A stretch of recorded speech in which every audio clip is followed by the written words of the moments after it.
Hello, it is not good morning, it is good afternoon. I stopped myself from saying good morning, but we are here today on the afternoon of Monday, April 8th for our Public Works and Finance Committee meeting. Let's see, so first up on our agenda, we've got approval and review of the, well, I guess review and approval of the minutes as presented from Taylor Reedner for our meeting last month on the 11th. They looked great, I didn't have any concerns. Okay, we approve of those meeting minutes. Thank you, Taylor, for always being a great note taker. Item 2 is a public meeting for the proposed lot division located at 2216 South Main Street with Amy. Hi, welcome. And we've got some slides. Love it. Good afternoon. Thank you for having me this afternoon. So before you today, we have a lot division for 2216 South Main Street. If you direct your attention to the screen behind you, I have a couple of slides just kind of give you a visual representation of what we're looking at today. This is the proposed, or the current lot as it sits today just off of Main Street. You all are probably familiar with this lot as it had a recent lot line adjustment and annexation into the city. The applicant, or it's existing 2.57 acres in size. The applicant is proposing to parcel it into two separate lots. First parcel being 0.86 acres and the second parcel being 1.7 acres. This is a survey completed showing the same thing. Zoning of that property is motor business. And within motor business, there is no lot minimum. Front setbacks are required to be 10 feet. However, there is a requirement within the city that every lot abut a public right-of-way for more than 40 feet. Both of these lots meet those requirements, and so for those reasons, staff is requesting approval of the lot, or recommending approval of the lot line or lot division with no conditions. And I'd be happy to take any questions you have. My only question, can we go back to the slide that showed this one? One more? Yeah. No, go back one, or whatever direction. Yes, okay, I am continuing to wrap my head around the logistics of what our new 95 conversation will be. So is the, I'm trying to remember, because I think I asked this question when the annexation conversation happened. Is the intention to split the lots and then sell them separately, or is one because we need to be able to continue the conversation with ITD for the 95 stuff? I can't remember. It's strictly proposed by the applicant in order to retain or to sell the two parcels. Love it. Hold independent ownership. Okay. That was my only question. Anybody else? So it does not relate to 95? No, it does not. All right. Thank you. Yeah, I don't have any questions. Okay. I'm sorry, I didn't make that easy for you, Taylor, as far as when we, I guess, started the public hearing. I guess it's a meeting, but not a hearing though, right? Right. Great. But you can certainly ask, is there anybody from the public that'd like to provide any comments to the committee? Thank you for keeping me honest, Bill. Is there anyone from the public who would like to provide any commentary in favor? Anyone opposed or commentary of a general nature? Going once, going twice. All right, I love it. So the action before us is to approve the division request with conditions, with no conditions, or other action. What are you guys feeling? I say we recommend no conditions, but recommend approval, like staff says, with no conditions. Love it. Agreed. Groovy, and that would be regular agenda for us. You can go on consent if you'd like. Oh. Yeah, I'd love consent. I mean, I'm okay with consent as well, in part because I feel like the annexation, because this, It's already I feel happened. like we had known that this was potentially coming when the annexation piece was in front of us. So I'm comfortable with consent. Any of us can pull it off too if we need to at the regular enough. meeting and talk about it. Fair enough. So- All right. So we are recommending approval of the lot division request with no conditions onto the consent agenda. Thank you. Groovy. Thank you, Amy. Thanks. Okay. Item number 3 was Sarah Decker, disbursement report for March of 2024. Hi, Sarah. Hi. All right. Okay, so looking at the accounts payable report for March 31st, 2024, total expenditures were $2,588,889.97. Our payroll came in at $1,218,944. And I actually only have 2 major expenditures to point out. IS renewed multiple software desktop packages, which totaled $91,099.51. And then the city procured an on-site chlorine generation for well 2 and 3, which totaled $219,250. And so, That's the disinfector unit, right? This is the chlorine generation, so we don't have to have stored chlorine gas on site. So that's the Ah, you're right, on-site okay. chlorine generation systems. Love that. So any questions? that was my one question. That was it? Is it- I'm trying to remember. I feel like I had scribbled one, but I can't read my own handwriting. Hang on, let me look. Oh, I was curious. There's a note for another. It was just an interesting description. It was a payment under supplies. It's just $22,000, but it says SCBA bottle replacement, and I'm picturing like. I'm sure I'm not picturing what that actually is, and so I'm not sure what this payment to Curtis and Sons is. It related to? SCBA's is with the fire department, right? Oh, Is that the breathing apparatus they use? I don't have concerns, just idle curiosity. So. Yeah, I mean, I would likely assume that's related to the fire department. We do have some combined space operations on Public Works as well, but I would suspect that is fire department bottle replacements. Detective Gina on the job. I love it.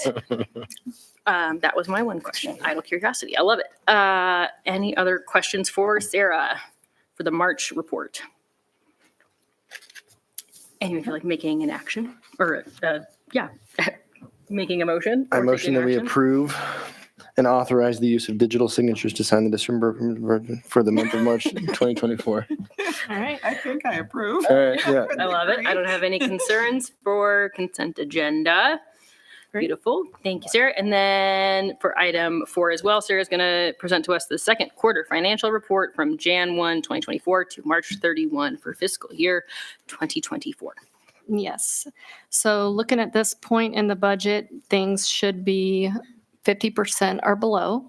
As you are aware, we do have some things that are 100%, and that's always our beginning of the year one-time transfers that we make either to Fleet or IS.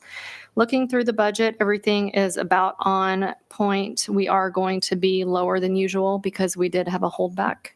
And so being at that 50% isn't likely in most places. You will see in Fleet, we are over in our capital outlay, and I believe I pointed this out first quarter, but that is because we did not have the second payment for the fire engine budgeted.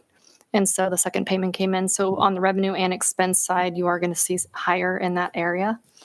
And then also information systems Yeah. transfers. That would surprise me. That is because when we did the reallocation, IS started making transfers just like Fleet to the general fund. Gotcha. And so that was a transfer that was not budgeted. Other than that, everything else is on course. Capital projects, we are just getting into our capital season, so those will speed up the next 2 quarters. And for the total overall revenues are 31.82% and expenses are 26.8%.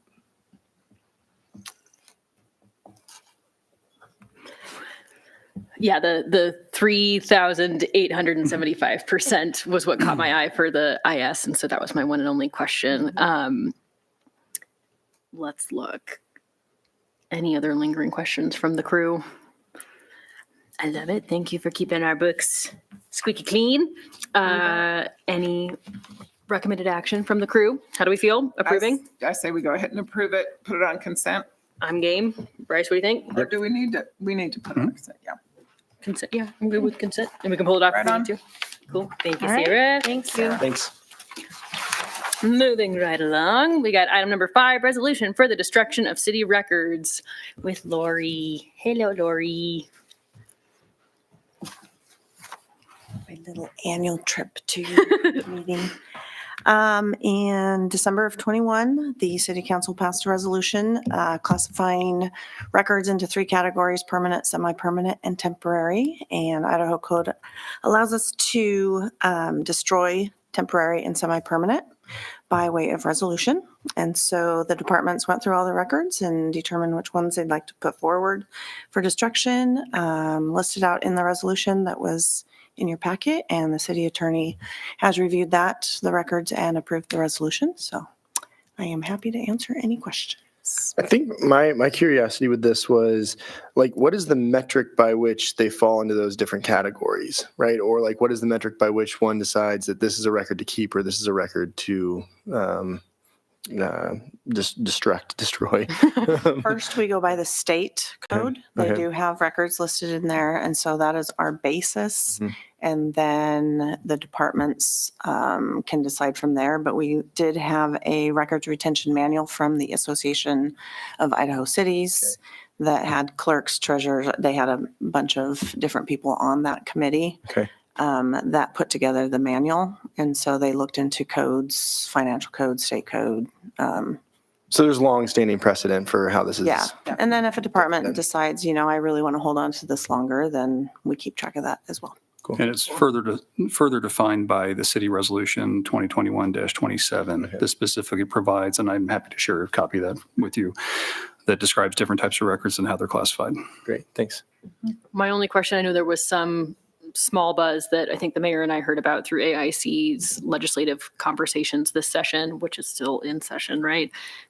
Were there any changes to the guidance from the state code side this year? I feel like there's a little bit of conversation for the law enforcement side of things, but I don't think it actually went anywhere. Not Anything that that I was affects us. aware of. I didn't think, I think it was only talking about some like police footage stuff, but I think, great. I love it. Thank you for due diligence of going through this and your annual pilgrimage to us. Let's see, Gina, any questions? Not at all. Okay, I love it. How do we feel about recommending approval? Feel good. I do too. Consent. Consent sounds great. Shred day is scheduled for the 19th if you want to come and shred some time. I love it. Do you actually want help? Oh, I'd help. I love other duties I is think you assigned. should make I love shirts it. that say Shred Day. Yeah. Yeah. Don't skip shred day. I Yeah. love it. Yeah. Okay, Amanda is coming to us with items 6 and 7, but starting with 6 is the Moscow Renaissance Fair alcohol use request in East City Park. Hi, Amanda. Welcome. Good afternoon. So in everyone's packets, we do have a draft resolution for an alcohol use request in East City Park from Moscow Renaissance Fair. This is following standard operating procedures. And for some of you that are new to this process, our office took over beer garden requests several years ago now. Since we were handling entertainment district requests, we had a pretty streamlined process. So if you want an event in East City Park that also wants a beer garden, you talk with Parks and Recreation and you talk with the Community Events Division. But it's pretty standard. They're looking to host the same size beer garden, one licensed vendor who is offering beer and wine. Happy to discuss the logistics of putting together the resolution and that sort of thing. But as far as questions about Moscow Ren Fair, which has been a longstanding event in the community, the applicant is here, Luann Scott, the president. If you have any questions regarding this year's Renaissance Fair, which is May 4th and May 5th. Thanks, Amanda. I think my question was, what was the reasoning or is there reasoning for only just allowing one licensed vendor? That's at the discretion of the applicant. Oh, okay. Great. Thanks. If they wanted multiple ones, we would just need to know that to put it into the resolution. I have one question for Madame President Lou, if she wants to come visit. And it relates to it's adjacent to the event, not related to the alcohol conversation. Hello, Madame President, welcome. Oh, Eileen. I wasn't sure if our unexpected shift in stage plan with it being uncovered is changing anything for you, or because I know this is the map we've used for a number of years. I know, it's sad, isn't it? Well, the parks person called me, Calvin, and they are going to try putting a 20 by 20 tent canopy on the stage for Hemp Fest this Saturday. And hopefully that will work. They'll have to guy wire it down, so we'll have to be careful to mark the guy wires. But if it works okay for Hemp Fest, that's what we'll do for Ren Fair. We have a kind of a fancy backdrop for the stage that's all made of cloth, right? So I think we're probably going to forego that this year just to protect it until we have either a new roof or a new stage, which is what we're all hoping for. Yes, I love it. That was my only question. I know we'll have to get creative on where we put the former king and queen of the trees. The big we wraps. might not have them up this year, but it depends on the weather. If it looks like 0% rain all weekend, we will. I love it. Break I them don't out. know how often that happens. Any lingering questions for our president or Amanda for this request? All right, how do we feel about recommending approval of the resolution as presented? I think we should and put it on I'm consent. good with consent. Agreed. Okay, I love it. Thank you, Thank Madam you. President. Thanks. And then Amanda is hanging out for our next item, which is number 7, Art Walk Season Finale, Alcohol Use Request in the Entertainment District. And I see Megan's here too, in case we have any questions. Yeah, so again, pretty standard procedure that we follow every year with the invention of the entertainment district. So this year's Art Walk season finale will be hosted on Thursday, June 20th from 4 to 8. The City Arts Department, under Megan's leadership and guidance, is the host for this event. And a little bit different than how you see most events taking place in the entertainment district. So there will be no more than 5 beer and or wine vendors. That's following the registration process through Submittable, which Megan handles. But the event has been approved. So events have to be approved before they come here and we draft the resolution. But it has been approved as of February 6th of this year. Draft resolution is in your packets for your consideration, but there's nothing here that's out of the ordinary from last year, but Megan can certainly speak to the event logistics more than I can. And again, happy to answer any questions on the sort of standardized procedure when it comes to alcohol and entertainment district. I don't have any questions. I don't either.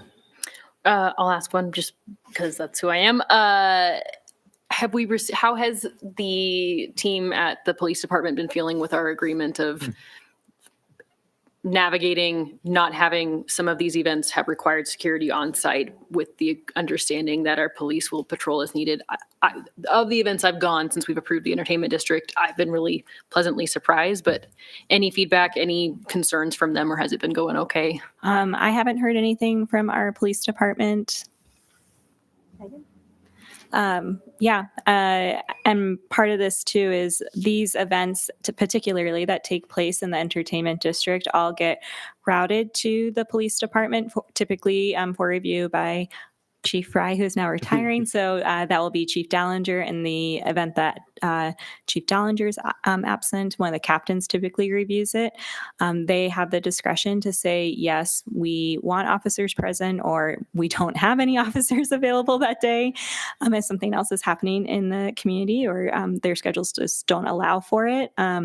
But they will always come down, make an appearance. They do the same thing with Farmers Market, and that doesn't have any open containers of alcohol in it, but they do have that discretion, and it seems to be working out, and people have been behaving themselves. So I think as long as folks are responsible with their open containers of alcohol and following the rules, we can anticipate that good working relationship to continue. Love it. Good.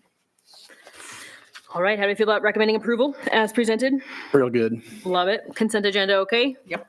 And everyone save the date for Thursday, June 20th from 4 to 8 p.m. Thank you. Thanks, Amanda.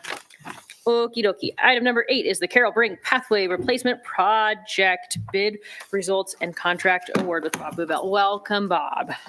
Good afternoon. So I'm here to talk to you about the Carroll Brink paving project that we plan on doing this summer. I'm going to go through a little bit of background.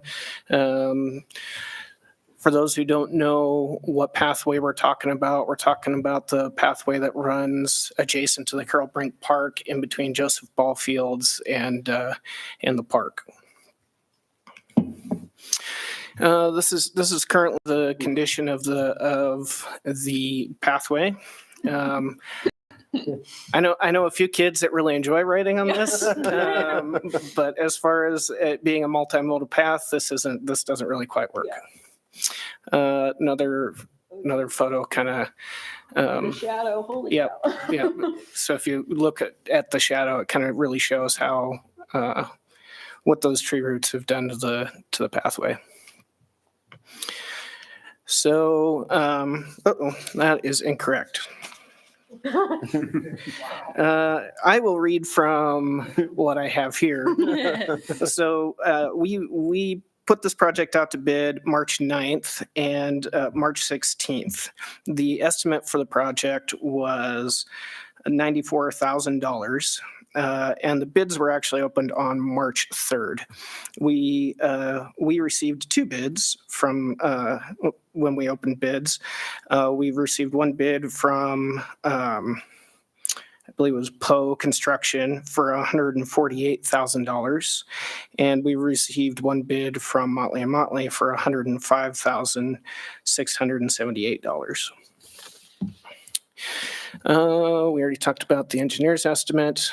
One additional thing that I wanted to talk about is we are going to have an additional $8,000 worth of materials purchased. It won't be part of this contract, so it's not necessarily part of what we're approving, but I wanted to bring it up because this is going to be an additional investment into protecting this pathway. And this is going to be a vegetation barrier that will be purchased through this line item, but installed by our Parks Department. Oh, cool. Okay. And it's a physical plastic barrier that gets buried along the pathway. The Parks Department will go in, tear up the roots, slide in the barrier, and then it'll discourage the trees from continuing to send their roots that direction. The scope of this project has changed significantly from when we originally scoped it. I believe the original scoping estimate was about $74,000. In that time, the amount of pathway that needed to be reconstructed doubled since this project originally hit the CIP. So I also wanted to kind of bring that up. Our recommendation is that we award the contract to Motley for that is supposed to be, $105,678. And I have a couple Okay. questions. Go for it. The barrier to start with, that will not damage the trees by blocking the roots and chopping them out and that sort of thing? well, the David Schott doesn't believe so. So I'll go ahead and defer to his opinion as the kind of our arborist.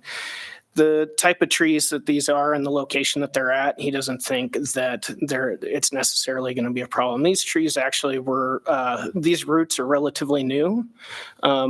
It is David's opinion that these roots started growing towards the park after the ball fields were built, and that they're searching out the fertilizer and the irrigation that the park has been doing, and so it's his opinion that we can cut these roots, put in the barrier without affecting the trees.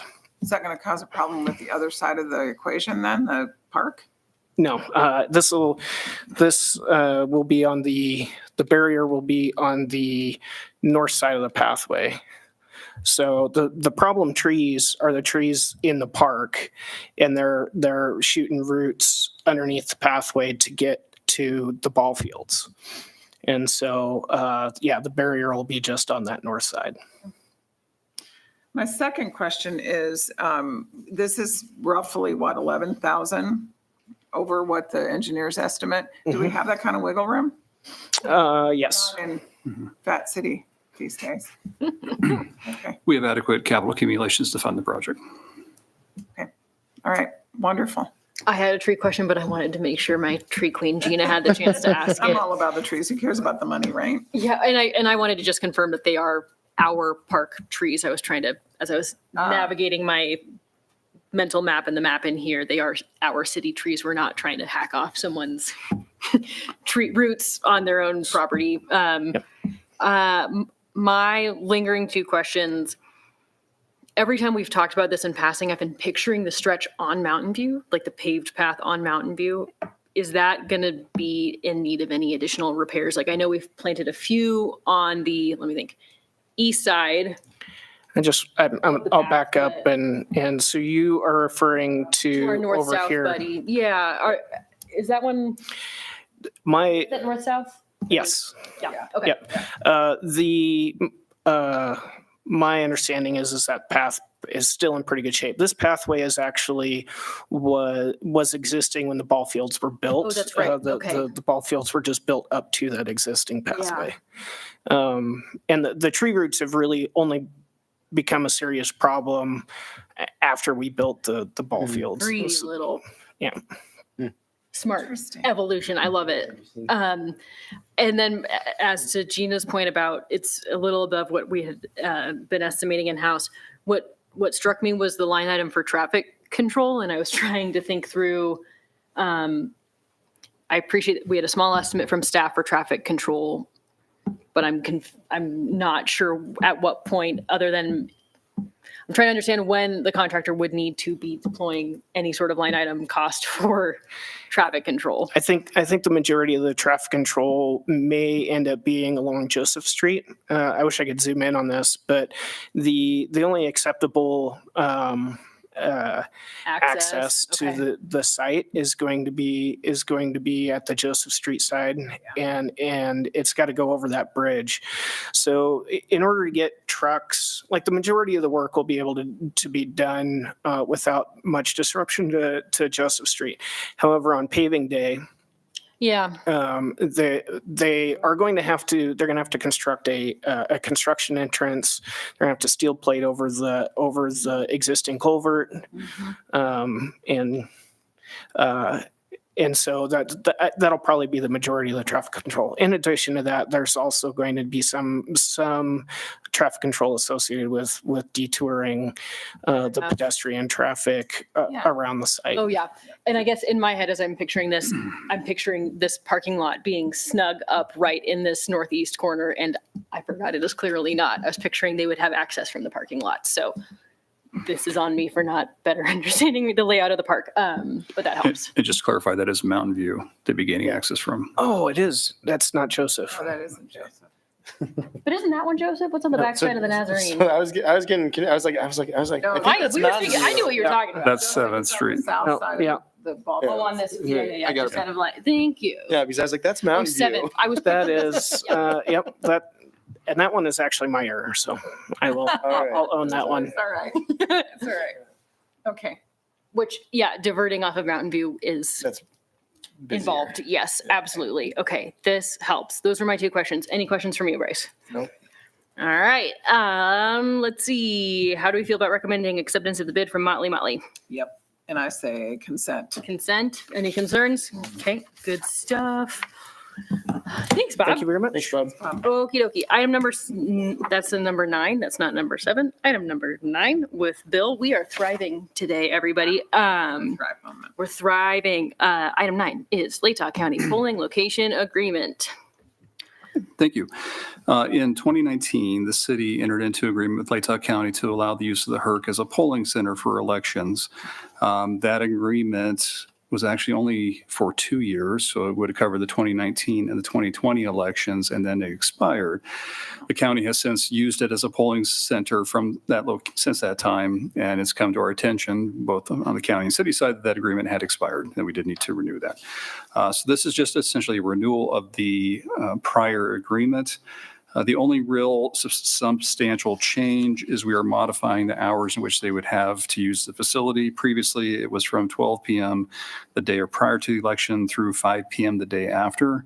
We've been able to reduce that to 12 p.m. prior to 12 p.m. the day after. So give them time to clean up after the election, but not to occupy the facility, and precludes its use for the full duration of that day after the election. So this would run approximately 5 years. It'll expire at the end of December of 2029. The city does not charge anything for the county's use as a polling facility. We are authorizing its use for both the May and November election cycles, and then any special elections. It does delegate the authority to the city supervisor should there be some. Those election dates are getting fewer and farther between after the legislative session. But if there are any situations or elections that fall outside of the normal May and November, it does delegate the authority to the city supervisor to approve use for any elections that fall outside of those months. So it's a fairly simple agreement. No money's exchanged. Just provide a convenient polling location for city residents and others. And we would recommend approval of the agreement as presented. Love it. Any questions? No. And so the county reached out to the city. For, Yep, I think the county identified, whoever was working on the elections this year reached out to Lori and said they couldn't find a current version. Did we have one? And that brought it to our attention that expired in 2020. And I think they have a pretty aggressive early deadline to have to provide to the state as the county with Their the locations. will be, Yep. right? Okay. Yep. Cool. Love that everyone's making sure we're hunky-dory on approval and logistics. Any lingering questions? Nope. How do we feel about recommending approval of the polling location agreement as presented? strong. Love it. And okay with consent? Yep. Good stuff. Item number 10, the last on our agenda, is paramedic agreement with the Volunteer Fire Department of Moscow, Idaho, again with Bill. Because the committee is aware, the majority of our fire suppression and emergency medical services are provided by largely community volunteers, as well as a mix of student residents that do live in our fire stations and staff those stations. We do provide, or the volunteers do provide, advanced life-saving level EMS services. That does require there to be a paramedic on shift 24/7, 365. The department and the volunteers have experienced some challenges in covering those shifts. And 2 years ago, the city's paid administrative staff who are not paid to be paramedics were covering 51% of the shifts for the year. That dropped to 35% last year, so that's been an improvement. But both entities, the city and the volunteers, have recognized the need to ensure that we have that paramedic coverage. And those services are provided both within the city. We also provide them to the rural, smaller cities and unincorporated area by doing paramedic rendezvous or responding to calls when the smaller EMS agencies are unable to respond. To address that concern, we have been meeting with the volunteers about jointly funding paramedic positions. The volunteer organization itself does bill for those services, for emergency medical transport services, and receive between $500,000 and $600,000 a year in annual revenue. So the proposal was for us to share in the funding of 3 paramedic firefighter positions. It would provide that paramedic coverage, and then secondarily would also assist volunteers with onboarding and training and other activities related to maintaining the volunteer membership.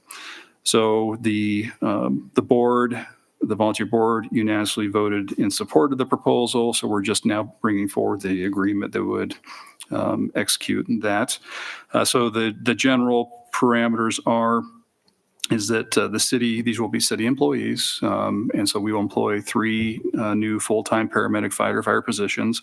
We anticipate those positions will begin in January of 2025. So here in about 6 or 7 months. Essentially, they will be city employees beginning in the 2026 calendar year. The city will also contribute to ambulance replacements. So that's one thing we had to look carefully at the volunteers' funding and their other financial needs to make sure this would be sustainable for them and to be able to continue to fund these positions and for them to replace their ambulances. So those are actually owned by the volunteer corporation. The city owns all the fire apparatus, but the EMS vehicles are owned by the volunteer organization. So beginning in 2026, we would also contribute to the ambulance replacement. For the actual paramedic positions, the volunteers are agreeing to fund those positions 100% for the first 3 years. And then in year 4, the city would step in paying 5%. Year 5, we'd be paying 10%, 6, 15. And then on year 7, we would contribute 20%. And that would be the distribution of the positions moving forward, be 80-20 split. And again, that's intended to reflect kind of the EMS versus fire call.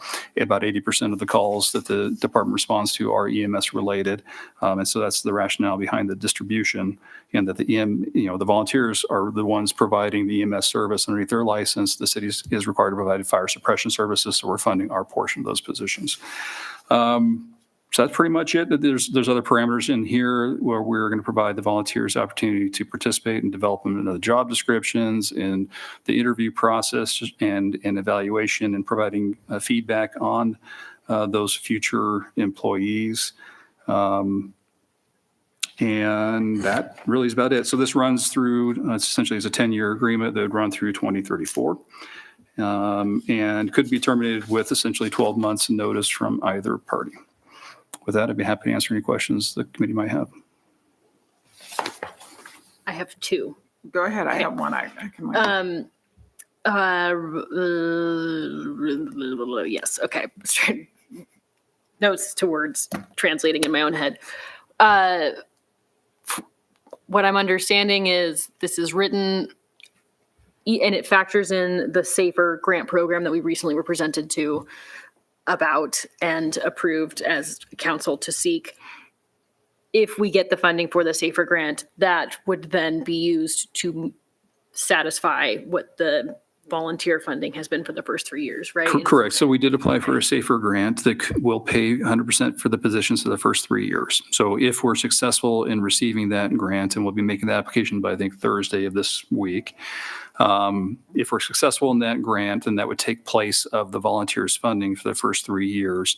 It will not shift the schedule. So we're going to stick with the distribution schedule. That's what we made clear in the agreement, is that, any grant funding does not affect that distribution, because it would just get confusing to do that. So that would just take place of the volunteers funding for the first 3 years. That would be great for the volunteer organization to not have to fund those and to be able to keep their existing accumulations for future vehicle replacements. And that was my follow-up to that, was if we don't get the SAFER grant, is MVFD still in a position to be able to provide the 100%? Yes, at least that's why this agreement is independent of the SAFER grant, whether we receive or not. The Love that. commitment from them was to fund the positions for the first 3 years, regardless of the grant. They knew that we would be pursuing the grant and that we would hopefully be able to save them the funding. But this agreement is independent of the SAFER grant, and we intend to proceed whether we receive the grant or not with hiring these 3 positions. And then my last lingering question is, with this agreement, assuming everything goes forward, smooth sailing, does that mean we're back in a situation where we're not having to notify the state about We should. whatever the And system, so the schedule modification we've had? currently operating underneath a waiver. If we do not have paramedic coverage, and this does happen frequently, we have to notify the state and all surrounding agencies that we don't have paramedic coverage. This should solve that problem. Cool. And in those limited instances where we have either one of these 3 paid positions, we can certainly, I think, have a volunteer cover if we have any type of, vacation or sick coverage. We have both our administrative staff that could, certainly support and back up for a very limited number, not But not all the time. 35%. Yeah. For those instances. So that should alleviate the need for us to operate underneath the waiver. Okay.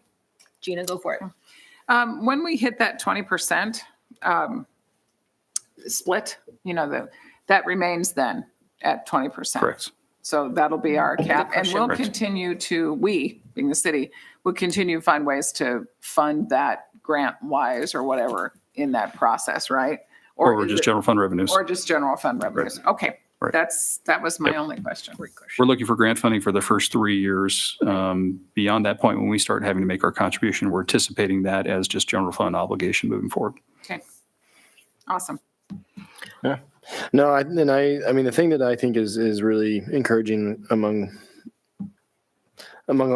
all of this is that the volunteer board unanimously approved kind of moving forward with this. I think that's a good, I think that's really validating to encourage this. So. And it was, the board voted unanimously. They also had every member vote, and they had only 1 in opposition, and I think 26 others in favor. So they provide that opportunity for the membership to voice their opinion on this proposal as well. And I think that's I'm great. hoping with that signaling is some potential excitement from volunteers that everyone is on board, that for us to offer it as a career, a paid opportunity, it will take some heavy lifting from all parties to make happen.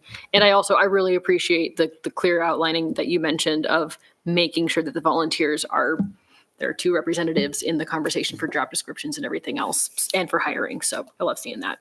It's kind of a momentous achievement here. I mean, when I first started being the liaison, this was on the horizon, and to have it actually happen right now is just a huge accomplishment. So kudos to our chief sitting right over there, and you as well, Bill. I know this was not an easy task. So thank you for that. Here. Yeah. I'm trying to remember if, don't know what I would like to see this on the regular agenda, but I don't remember what we have coming up. And I'm trying to remember when the last is we heard, I guess we did just hear from Chief on our annual update We did. last week, but I don't think the agenda is that full on the 15th. We could certainly do this as regular agenda. I will be there. You will be there? I will be there. Okay. That's good to know, Bill. Honest thoughts from everybody. It's up to you guys. I know it is a shift, and I also feel like the reason I would want to highlight is I don't know that townies or all the avid people who will be watching this online understand that we are the extent to what our volunteers do for us, and do think this is a pretty significant shift for the city, but I can be persuaded either way on regular or consent. And if this is the most contentious conversation thing that we handle today, I'm okay with it, but Good. There's up to no you guys. contention. I just, I think about chiefs. Chief's Do you time, have to yeah. show up to the meeting if we do this, right? So Yes. I guess that's my only hang up. I'd love to, have a big front page moment on this, but I don't want to make chiefs show up to Fair our enough. exciting meeting. I mean, I think since he gave his annual report last week, it's in record to some extent. But also, I mean, to hear. I can be persuaded. Let's do consent. All right, I Let's hear consent. Let's push Anthony Kuipers to write a. Maybe we Good can get him. article. Maybe we can get him in on our next volunteer board meeting. I say we. Maybe we can. Yeah. Love it. Okay, I've been talked out of it. Consent is fine, but we do. Are we all in agreement that we recommend approval? Oh, absolutely. Love it. Thank you. Groovy. Anything lingering before we adjourn? Nothing else. All right, we are adjourned. Thanks, everybody. Awesome.